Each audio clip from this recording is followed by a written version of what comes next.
One more thing to talk about: the effect of Alexander the Great first conquering the Mediterranean. He spread the Athenian Greek culture. Alexander the Great founded the city of Alexandria. He set up a center of learning there with a library and museum. Museum comes from muses. The Jews were free to roam and move to other parts of the Mediterranean. It's called the diaspora. There's also the Decapolis of Greek-founded city-state in the Levant. The Jews wrote the Maccabees I and II books in response to their victory over the Seleucid Empire. The Seleucid Empire is one of the three empires created after the death of Alexander the Great.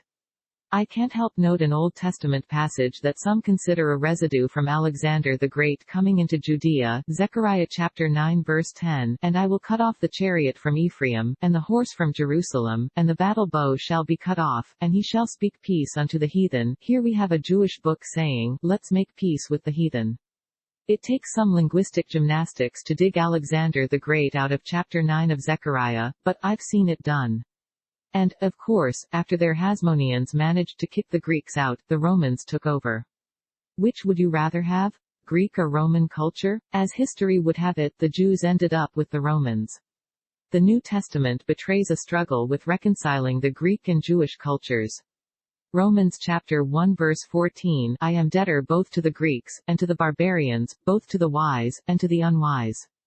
Paul of Tarsus calls the Jews barbarians. Tribulation and anguish, upon every soul of man that doth evil, of the Jew first, and also of the Gentile, Romans chapter 2 verse 9. And then in Romans chapter 2 verse 10, Paul turns around and says, "But glory, honor, and peace, to every man that worketh good, to the Jew first, and also to the Gentile." So I ask, did they stumble in order that they might fall? By no means. Rather, through their trespass salvation has come to the Gentiles, so as to make Israel jealous. Romans chapter 11 verse 11 and Romans 11:25, "Lest you be wise in your own sight, I want you to understand this mystery, brothers, a partial hardening has come upon Israel, until the fullness of the Gentiles has come in." These epistle of Roman passages certainly suggests a preoccupation with the contrast between the Jewish and Greek cultures. Other passages beyond the epistle of Romans would have to do with circumcision. We'll get to some more soon enough. Romans 3-7, "For if the truth of God hath more abounded through my lie unto his glory, why yet am I also judged as a sinner?" We can stop right here. Paul of Tarsus just admitted that he doesn't bring truth, but lies.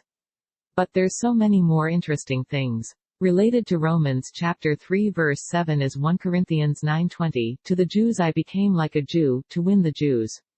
To those under the law I became like one under the law, though I myself am not under the law, so as to win those under the law." In other words, he tells you whatever is socially, politically correct to convert you to his side of things. We see Paul's use of double meaning to convert you no matter who you are, again at Galatians chapter 4 verse 4, "But when the set time had fully come, God sent his Son, born of a woman, born under the law." There's other preachers with their own ideas. Each side says don't listen to the other guy. For instance, Mark chapter 13 verse 22, "For false Christs and false prophets shall rise, and shall show signs and wonders, to seduce, if it were possible, even the elect." Matthew chapter 7 verse 15, "Beware of false prophets, which come to you in sheep's clothing, but inwardly they are ravening wolves."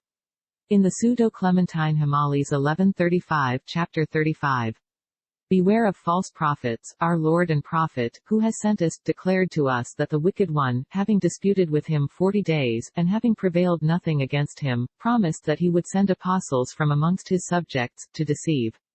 Wherefore, above all, remember to shun apostle or teacher or prophet who does not first accurately compare his preaching with that of James, who was called the brother of my Lord, and to whom was entrusted to administer the church of the Hebrews in Jerusalem." This says believe in James the just and not Paul.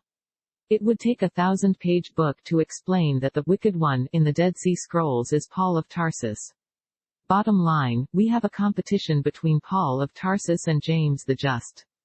James the Just is head of the Essenes. Hegesippus' words on James the Just was preserved by Eusebius. James, the Lord's brother, succeeds to the government of the Church, in conjunction with the Apostles.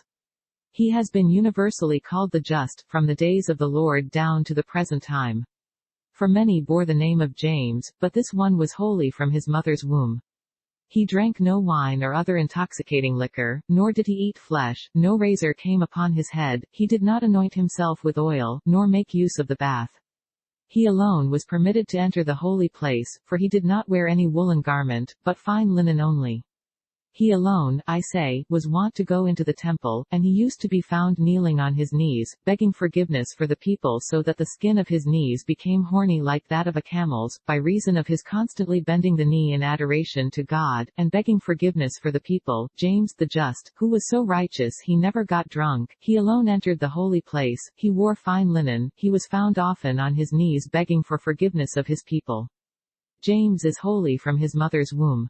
Just like Jesus Christ, James the Just seems to me to a sacrificial king as described in Sir James Fraser's The Golden Bough. He takes off his shoes in the temple to not pollute it. And like both James the Just and Jesus Christ, people touch his white linen as they would eat of the flesh of Jesus to become Christ-like.